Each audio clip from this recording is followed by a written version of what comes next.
Meus amigos, minhas amigas do Rádio de Verdade, hoje nós não estamos nem num estúdio, nem numa redação de rádio. Hoje nós estamos aqui no Jornal Extra para falar com ele, que não é o sósia do Renato Russo, não. Ele simplesmente é uma das maiores surpresas, uma boa surpresa do Daio Carioca. É Otávio Guedes, apresentador do CBN Rio e diretor de redação do Jornal Extra. Otávio, obrigado por você estar nos recebendo aqui hoje. Otávio, como é que começou Otávio Guedes no jornalismo? Olha, eu comecei assim que eu entrei para a faculdade, assim que eu tive a notícia que eu passei para a UF no primeiro semestre, eu falei assim, pô, vou trabalhar. Antes de começar, eu passei para o segundo semestre, não vou ficar 6 meses parado não. E peguei a barca e vim bater aqui no Jornal o Globo, pedi um emprego no Globo. Ó, eu faço redação bem, eu escrevo redação bem, eu queria um emprego no Globo. Aí me demoraram a atender, mas me atenderam assim, falaram, bateram um papo comigo e perguntaram assim, mas vem cá, você está em que período? Eu falei, não estou em período nenhum, acabei de passar para a faculdade. Eu falei, pô, no Globo quase me chamou de louco, né? Pô, aqui no Globo, mas me tratou muito bem. Olha, aqui no Globo a gente não pega quem não é, não recebe quem não é estudante de jornalismo. Faz o seguinte, começa num jornal pequeno, depois que você pegar a experiência, você procura jornal grande. Aí eu atravessei a barca, fui para um jornal chamado A Tribuna de Niterói. E na Tribuna de Niterói, um jornal pequeno, que saía à tarde, e aí consegui uma vaga lá. Então eu comecei a trabalhar, isso foi 86. 86. Então eu comecei a trabalhar, e aí era o Moraes, que tinha trabalhado na Rádio Globo, e eu fui nesse, aí ele ia começar na segunda-feira. Quando eu chego na segunda-feira, o Moraes me avisa que não tinha condições de trabalhar, para eu fechar o jornal. Então eu digo que minha carreira é declinante, que eu comecei como CEO, editor, diretor da Tribuna de Niterói, e depois só fui decaindo. Então foi assim que eu comecei. Então eu comecei lá em Niterói, depois passei Fluminense, Jornal do Brasil, o Globo, o Dia, e estou aqui no Extra desde antes de sua fundação. Vim para o Extra 6 meses antes dele ser lançado, justamente para treinar a equipe, treinar os repórteres. Você falou do Jornal Extra. Você participou da fundação do Jornal Extra. Eu noto, tanto no segmento de jornal, também no segmento de rádio, que existe uma confusão entre um jornalismo popular e um jornalismo popularesco. Como é que é essa linha, assim? Como não tornar o jornalismo uma coisa de péssima qualidade e que acabe não ofendendo a inteligência do público? Olha, esse foi o maior desafio do Extra, foi justamente esse. Eu costumava assim, me apresentar porque eu trabalhava no Jornal do Brasil, cobria o Ministério Público lá, trabalhava de terno e gravata.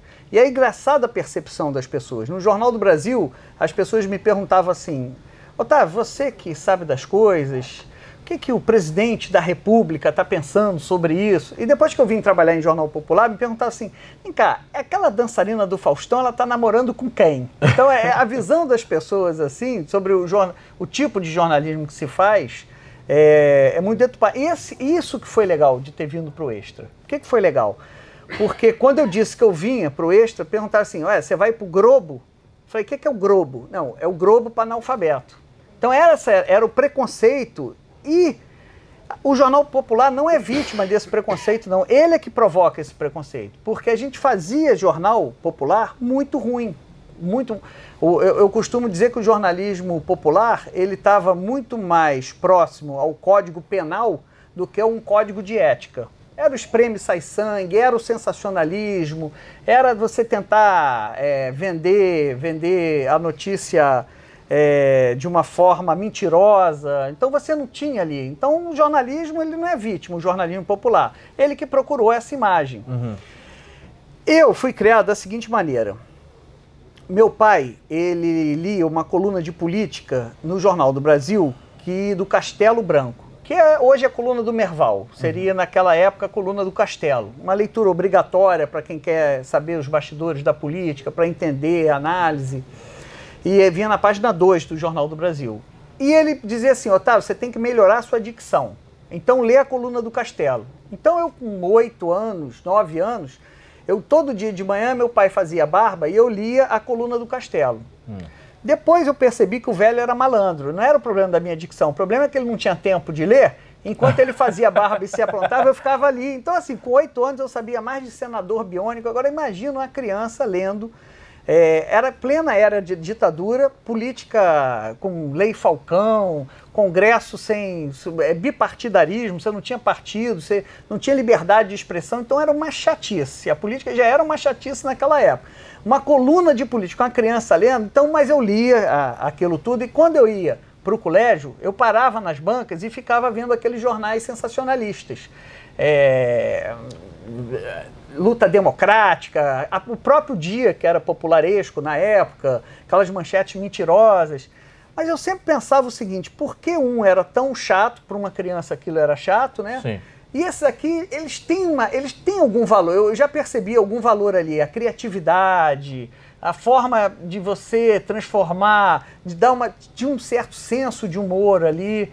Então eu sempre achei que o jornalismo podia, na verdade, fazer uma alquimia, quer dizer, você juntar a relevância, a seriedade do que deve ser tratado, como eu lia de manhã, mas também com um pouco mais de leveza, um pouco mais de humor.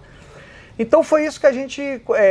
esse foi o grande desafio do Extra. Quer dizer, o Extra nunca explorou mulher pelada, o Extra nunca explorou sensacionalismo. O Extra entende que ele vive de credibilidade, ele vende de credibilidade, e a gente conquistou aí todos os prêmios de jornalismo, internacionais e nacionais, a gente ganhou prêmios internacionais. Talvez seja um caso único de jornal popular com tantos prêmios assim.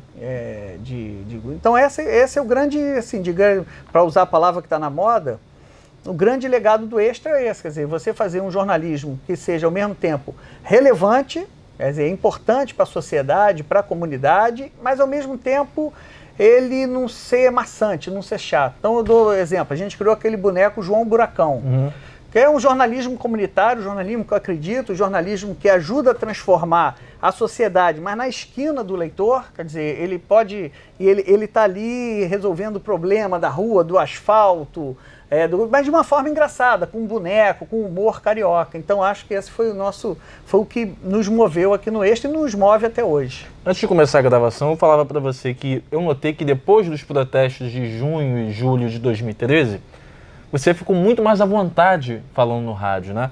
Inclusive um dos colegas que fazem o site conosco até fez uma crítica até muito incisiva, dizendo assim, eu não gostei do Otávio Guedes no CBN Rio, eu preferi a época do Sidney Rezende, enfim, o direito do Bruno de achar isso, mas eu noto que você ficou cada vez mais à vontade no ar. Você fez algum curso? Quem foi que te ajudou? Quem construiu esse Otávio Guedes que a gente escuta hoje na Rádio CBN? O Bruno. As pessoas como o Bruno. Por quê? Porque em vez de perseguir o elogio, eu pegava quem tinha uma crítica construtiva, né? A crítica construtiva, e falava com essas pessoas. Esse foi um caminho. Vem cá, mas por quê? O que é isso? Então, ora tinha razão e ora não. E assim, eu me aperfeiçoei muito ouvindo crítica, que eu acho que o maior problema do jornalismo é a arrogância. Quer dizer, você só olhar o elogio, só achar que está certo. Eu fui no caminho inverso, porque já tem uma certa estrada, já tem, né, o couro duro, e aí conversava, e muitos ouvintes me ajudaram no que precisava mudar, etc. Então esse foi um caminho. O segundo caminho, como você chama aí, da transformação, é natural, do treino, dia a dia, você vai ali pegando mesmo, que é muito diferente uma redação de jornal para uma rádio. Verdade. É muito diferente, depois eu posso até falar mais sobre essas diferenças. E procurei quem é do ramo, de rádio. Então, tem muitos amigos jornalistas que hoje nem estão mais no rádio, e eu pedi assim, cara, ouve o programa. Quem, por exemplo, te deu um toque? Marco Aurélio, que foi da Rádio Globo, agora está na CBM, vários, desde eu ia, jornalistas que já, o próprio Moraes, que trabalhou na Rádio Globo, enfim, uma série de jornalistas, o próprio Antônio Carlos, da Rádio Globo, então todo mundo ali, eu pensei, ouve e me faz uma crítica. Me dá um feedback. E me dá um feedback. Então esse foi um outro caminho, e a Lilian Ribeiro, que é uma craque de rádio. Então ela me ajudou muito, assim, eu sou muito grato a Lilian. Então Eu acho que é a toda a equipe ali, dos produtores, todo mundo ali. Eu acredito muito no trabalho de equipe. Então não é uma transformação assim, sozinho. Lógico, você tem o seu aprendizado, mas você tem a equipe, e especialmente ali tinha um programa, na primeira semana a Lilian pegou na minha mão e ó, é por aqui, vamos por aqui. E é bom você aos 50 anos aprender algo novo e com gente mais nova te ensinando. Então, assim, eu devo muito à equipe e devo muito aos ouvintes que me criticaram, como o Bruno. Isso é... Você entrou no CBN Rio foi em abril, em abril, né? 9 de abril do ano passado, né? De quem foi a ideia? Porque você já era comentarista da Rádio CBN e depois você passou a ser apresentador do CBN Rio. De quem foi a ideia para botar esse cara? Culpado? É a Marisa Tavares. Foi a Marisa Tavares. E aí a Marisa Tavares me apresentou a ideia. Não, vai dar certo. Eu falei, Marisa... Te assustou? Não. Não, porque eu sou abusado, entendeu? Hoje, eu só me assusto, eu só tenho noção do perigo depois que já enfrentou. É impressionante isso na minha personalidade. Então, assim, hoje eu teria muito mais medo. Por quê? Porque é completamente diferente de tudo que eu fiz na vida. O trabalho aqui no jornal, ele quanto mais disperso, melhor. Agora é que eu tenho a sala, assim, uma sala, depois de 14 anos de extra. Por quê? Porque eu gosto de circular na redação, conversar com um, conversar com o outro. A gente, para fazer uma primeira página, quanto mais disperso você é, melhor. E você tem que falar rápido, e você interrompe o outro, você não completa as suas frases. Por quê? Porque você fica naquela efervescência e para fazer a primeira página do jornal. Outra coisa importante, quanto menos concentração você tiver, menos silêncio, melhor também na redação de jornal. E na rádio é completamente diferente, quer dizer, você fica sentado, que já para mim já foi um choque, ficar sentado de 9h30 ao meio-dia. Porque eu não gosto de ficar sentado. A última vez que eu fiquei sentado tanto tempo assim foi na faculdade.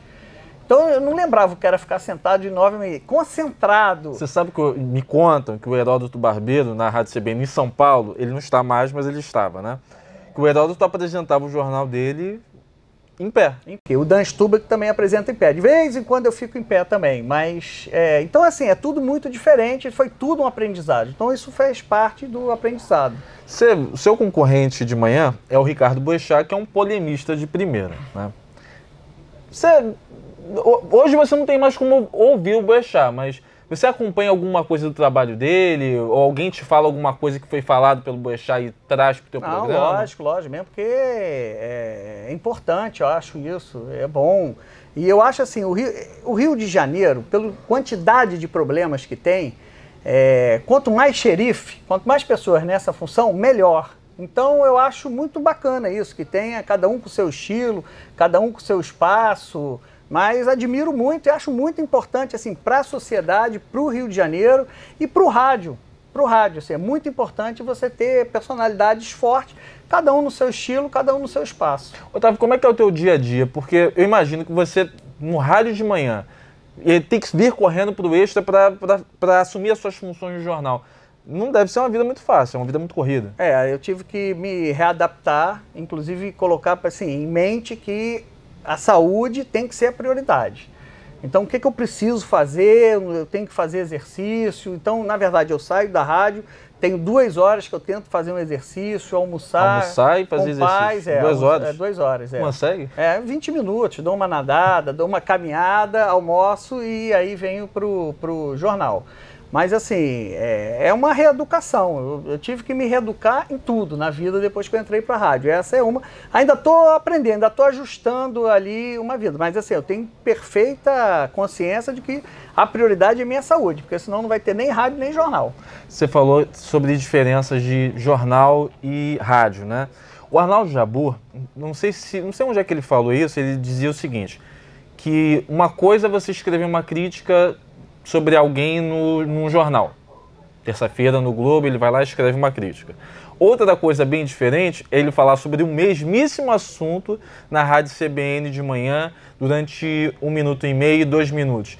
Ele dizendo assim, pô, mas isso é uma coisa mais grave, porque eu estou falando do caso, eu estou falando do bispo da Igreja Universal do Reino de Deus, eu fiz a mesma crítica que eu fiz no jornal, mas é mais grave, tem uma repercussão diferente e tal. Você consegue enxergar assim, essa diferença sobre a potência do que você escreve para o que você fala? Ali é a tua voz, ali é a tua opinião, ali é você entrando na casa do ouvinte. Então, essa é a diferença. Então, o que antigamente, assim que o Extra foi lançado, eu dizia a manchete do jornal na Rádio Globo. Ou no show do Antônio Carlos, perguntar qual é a manchete do Extra amanhã. Olha, manchete é isso. Tchau, Antônio Carlos, só. Era você e o Marlon Bruno, isso? Depois foi o Marlon Bruno. No início era apenas eu, no início do Extra, tem uns 15 anos. E aí, depois de uns 5 anos, eu recebo um pedaço de bolo aqui na redação de jornal. Aí eu falei, pô, alguém mandou um bolo envenenado, que jornalista só recebe.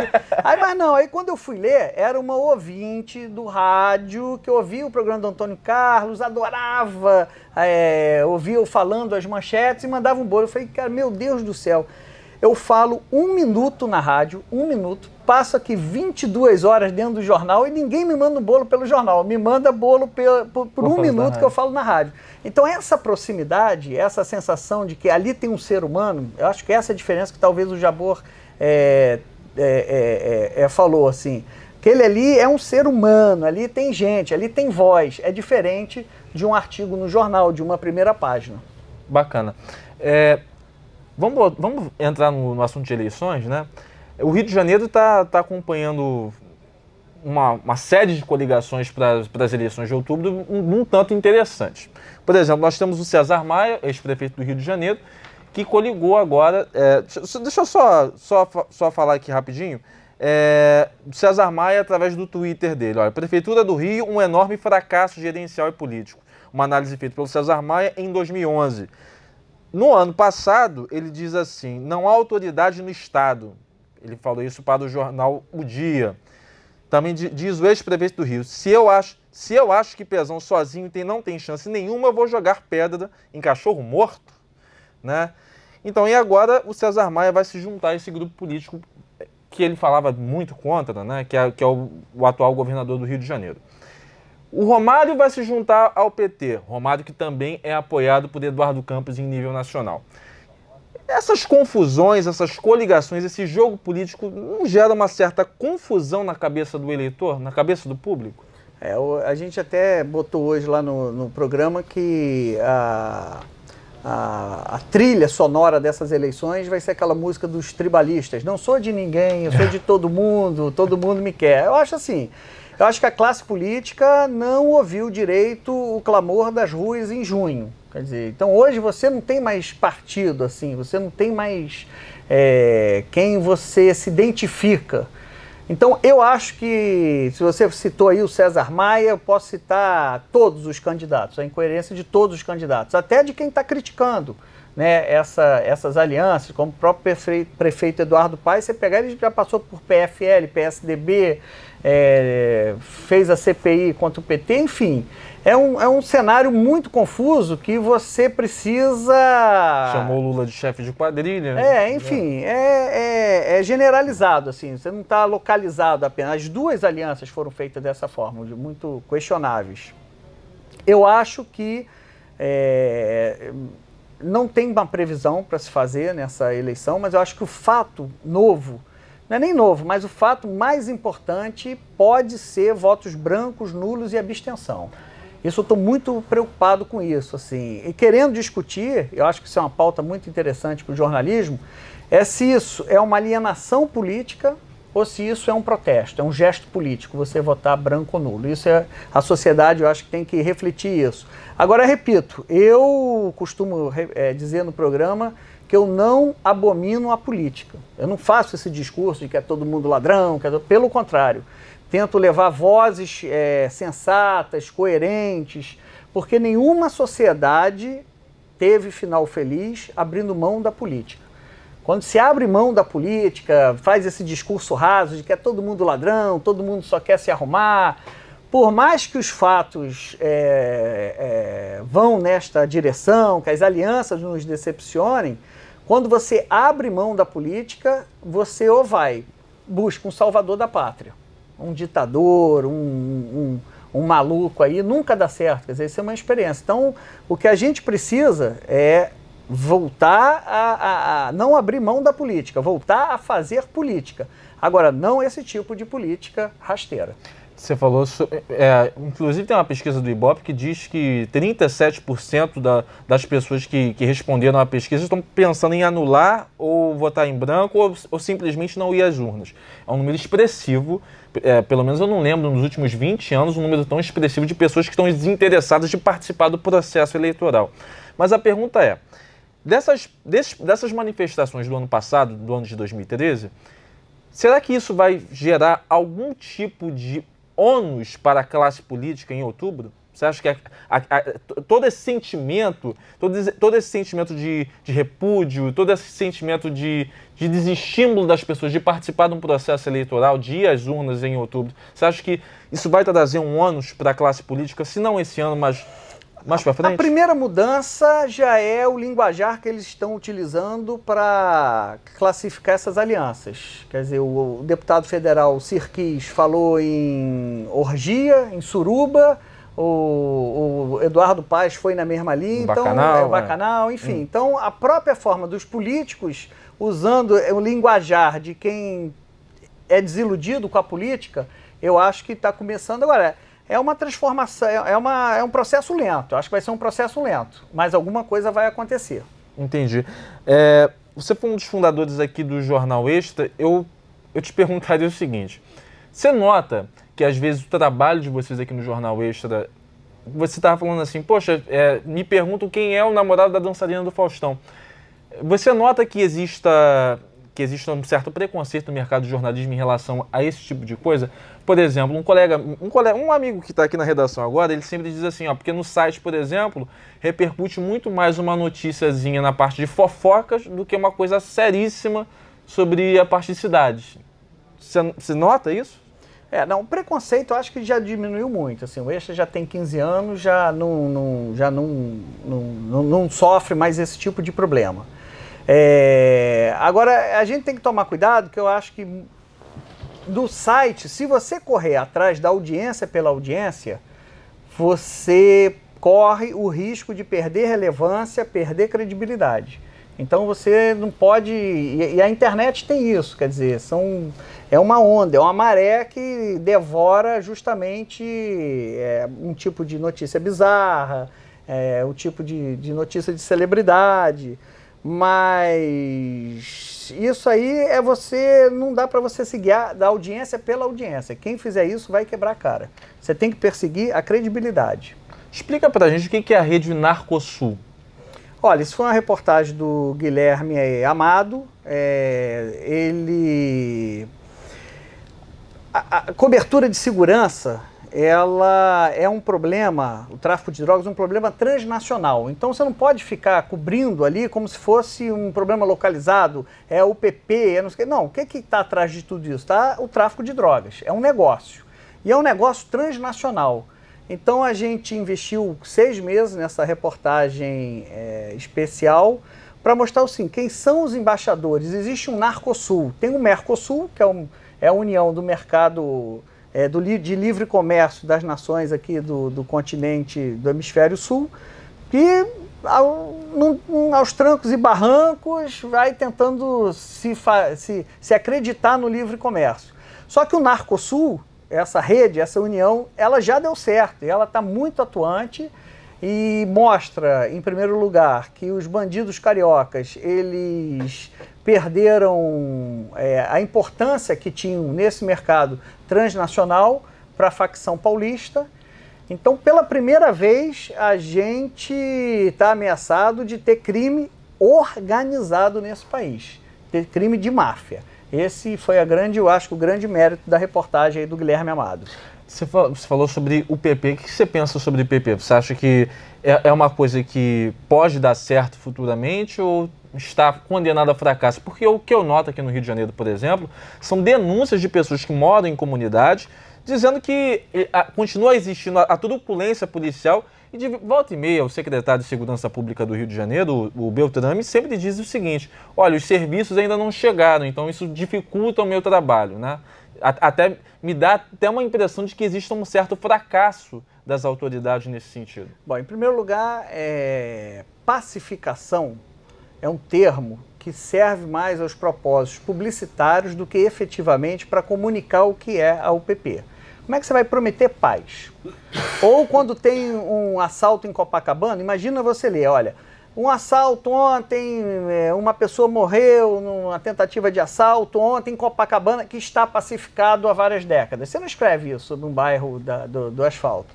Então, pacificação, paz, eu deixei de utilizar esse termo para usar algo mais concreto. A comunidade tem uma unidade de política pacificadora, tem o UPP. Então, esse é um termo mais objetivo. Agora, o que eu acho da UPP? Primeiro que não é um projeto para uma geração.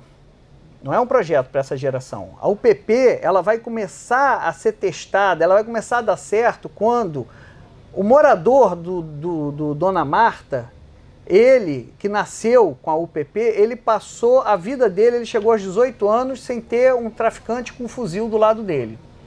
Então, quando vier essa nova geração de crianças que não estão vendo o traficante na laje, o traficante dando tiro, tiroteio para comemorar a chegada de drogas, aí ele vai ter a cultura de que é um absurdo ter um território dominado por bandido. Então aí que vai ser o sucesso da UPP, porque aí não tem mais volta. O que nós temos hoje é uma fase de transição entre pessoas que até se beneficiavam do tráfico de drogas. Por quê?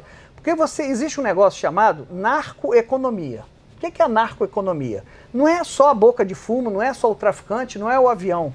Por exemplo, na Rocinha, quando acabaram os bailes funks, os cabeleireiros quebraram. Por quê? Porque todo mundo se ia fazer cabelo, unha, para os bailes funks. Então existe uma economia ali que não é uma economia marginal, são negócios formais, que eu chamo dentro das possibilidades de formalidade no Rio de Janeiro.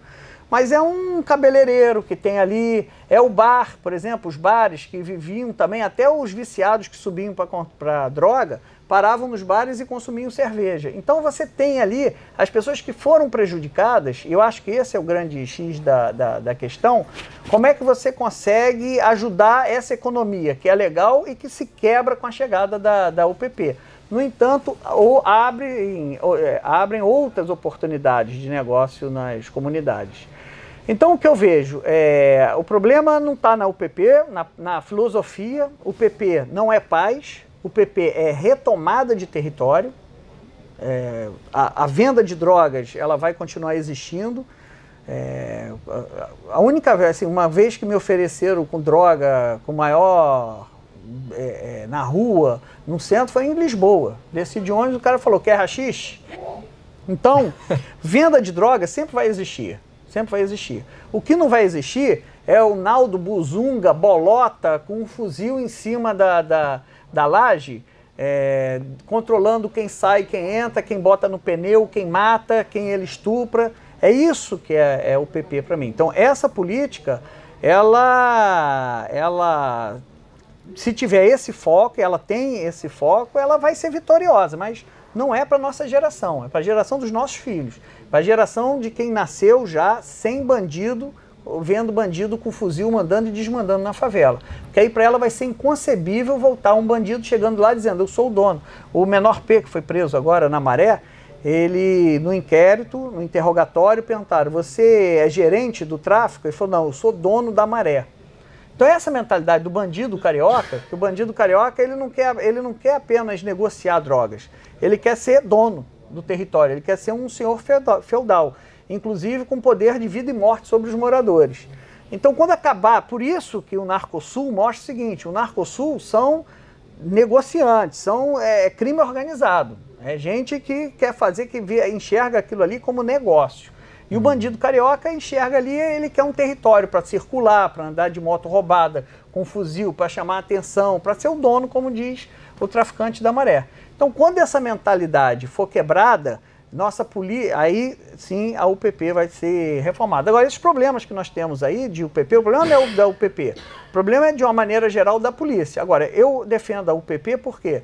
Porque diminuem os índices de homicídio, morre-se menos gente.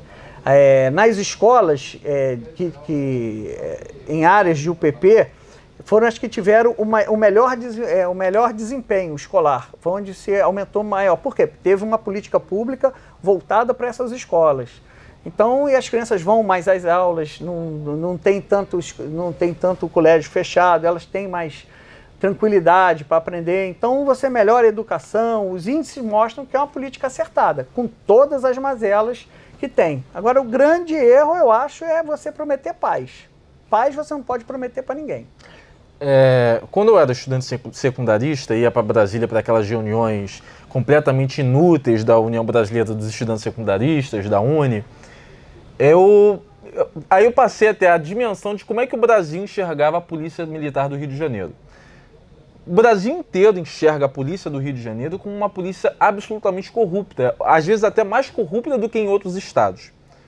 Então onde é que veio isso, Otávio? Porque se você vai a São Paulo, ou vai a Recife, ou vai a Belo Horizonte, você não enxerga uma desconfiança tão grande da população, principalmente mais pobre, em relação à sua polícia. Por que a polícia, enquanto instituição, ela é tão descredibilizada aqui no Rio de Janeiro? Tem uma pesquisa feita pelo Ministério da Justiça que aponta essa percepção, como a Polícia Militar do Rio como a mais corrupta. Isso é fato, já é um dado concreto, não é só a percepção sua, não.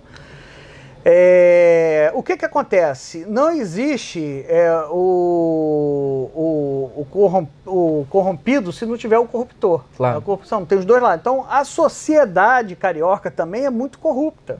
A sociedade carioca é muito corrupta. A verdade é essa, a gente não tem que esconder isso. Então, a cervejinha do guarda era uma instituição. Assim, você já leva ali.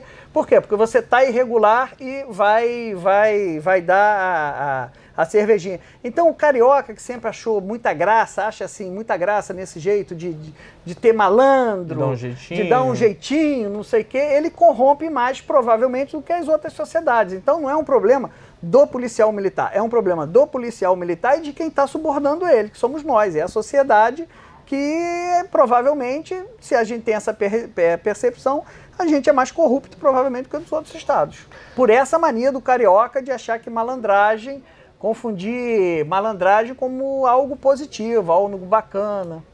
No ano de 2006 você recebeu o Prêmio ESSO, né? Especial de primeira página, com a seguinte manchete: eles são sem terra, sem respeito, sem educação e sem vergonha. E 8 anos depois, no ano da Copa do Mundo, onde o MST faz protesto do país inteiro, né? Você tem uma discussão muito clara, principalmente em São Paulo, onde o MST agora faz ocupação irregular a toda semana, discute com a Prefeitura de São Paulo sobre o plano diretor. Eu te pergunto, para onde é que vai esses movimentos sociais que reivindicam a habitação? Eles representam realmente uma necessidade ou é um movimento mais para articulação política? Essa primeira página, só lembrando, foi um ataque ao Congresso Nacional. Exato. Eles quebraram, eles destruíram, machucaram pessoas, assim. O parlamento, ele é ali onde que melhor representa o que é a democracia. O povo exercendo, só está lá quem o povo votou legitimamente.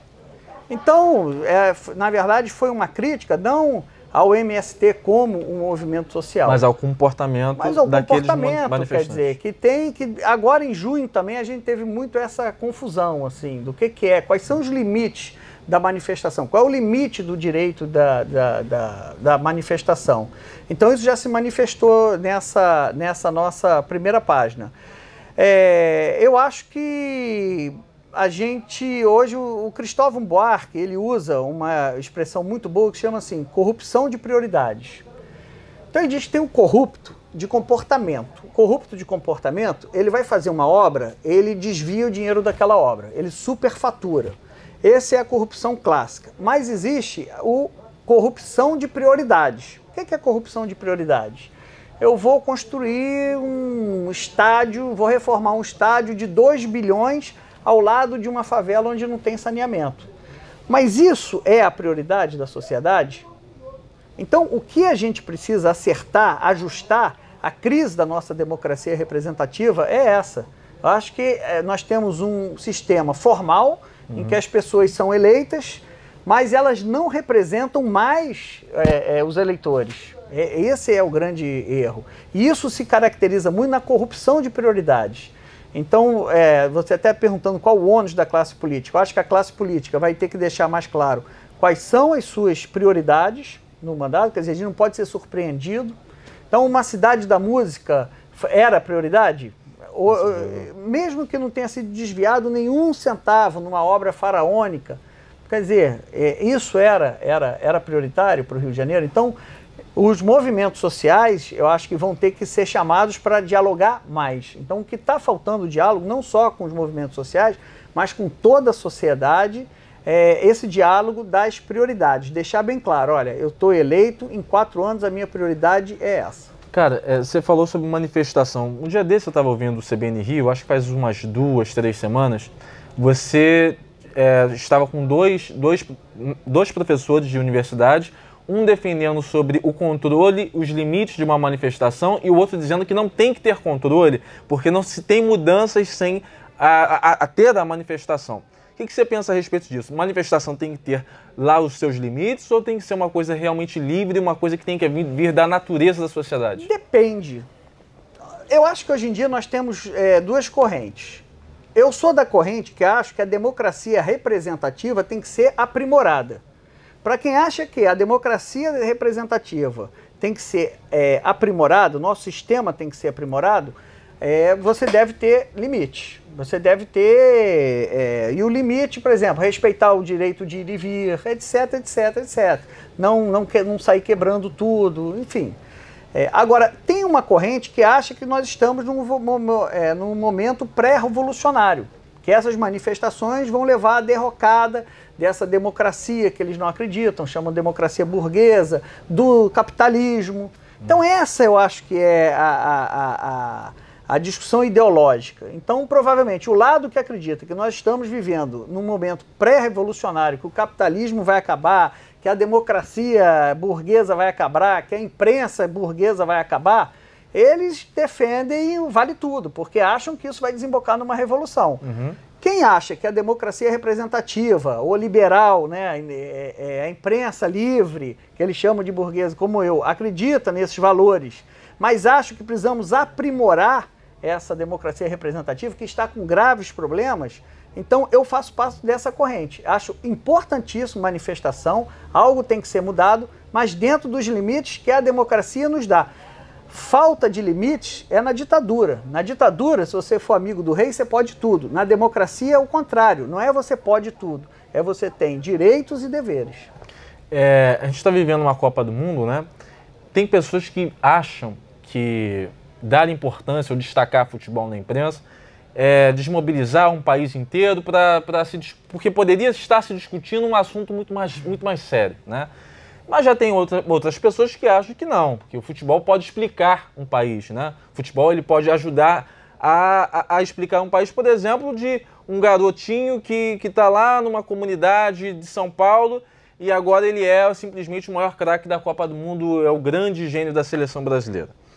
Futebol é veneno ou futebol é remédio, Otávio?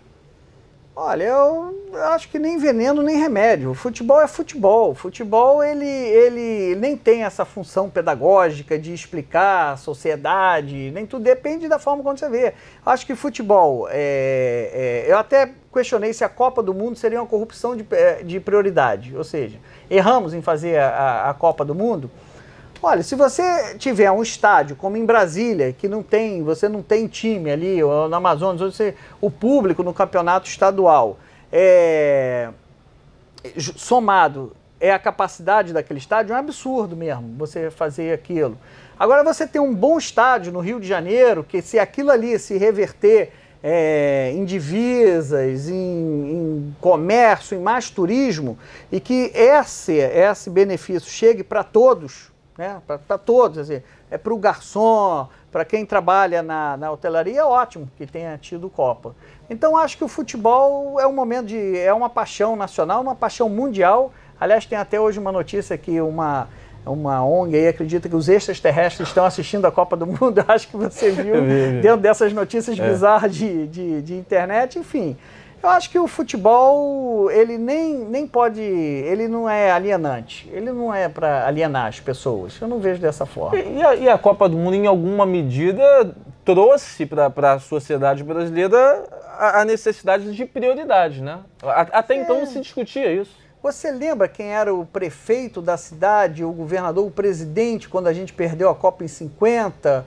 Ou então em 70 você não podia torcer para a seleção brasileira, porque você estaria do lado da ditadura militar. Agora imaginando quem perdeu tempo de não ver Pelé, Tostão, Jairzinho, Rivelino, por causa do presidente, seja lá quem for. Por isso que eu digo, futebol é uma paixão, você tem sua paixão, e a Copa do Mundo, ela está mostrando o que o Brasil é, nossas virtudes e nossos problemas. Povo alegre, hospitaleiro, mas também revoltado, com superfaturamento, com estádios caros, enfim. Acho que o futebol, ele representa e mostra, essa Copa do Mundo está mostrando quem nós somos. Do futebol para a política, você falou do Pelé. O Pelé tem uma célebre frase que ele diz que o brasileiro não sabe votar. Ele está certo? Não. Eu acho que até o voto que espanta a classe média urbana, aquele, vamos supor assim, olha, eu voto, o chamado o voto clientelista. Eu voto porque o político tem um centro social e me levou de ambulância quando eu precisei. A classe média, que tem plano de saúde, acha esse voto, pô, o brasileiro não sabe votar, só porque vai... Esse voto talvez seja muito mais lúcido como uma resposta, como uma denúncia política, do que um voto de quem, meu voto, por exemplo, que boto meus filhos no colégio particular, que trabalho e aí gasto meu dinheiro, pago imposto para ter escola pública, não tem, bota meu filho no colégio particular, tem plano de saúde graças ao trabalho. Mas aquele eleitor que está ali votando no político por causa da ambulância, ele está denunciando o quê? Falando, olha, a gente não tem sistema de saúde de qualidade. Então até aquele voto que a classe média urbana condena, na verdade talvez ele seja até mais legítimo como denúncia política do que o voto de quem acha que vota bem. Tá certo. Só para a gente encerrar o papo, alguém já te comparou ao Renato Russo, não? Cara, aqui na redação tinha até pouco tempo uma foto do Renato Russo, pensante, e como eu sou de Niterói, nasci em Niterói, estava escrito assim, Otávio Guedes na praia de Camboinhas. Então não sei quem fez aqui na redação, também não vou procurar saber não, mas já tem essa brincadeira. Renato Russo, tá certo. Otávio, obrigado por receber a gente aqui, tá? Sérgio, muito obrigado a vocês, e foi importante você me lembrar uma coisa. O quê? É muito melhor entrevistar do que ser entrevistado. Um abraço. Valeu, gente.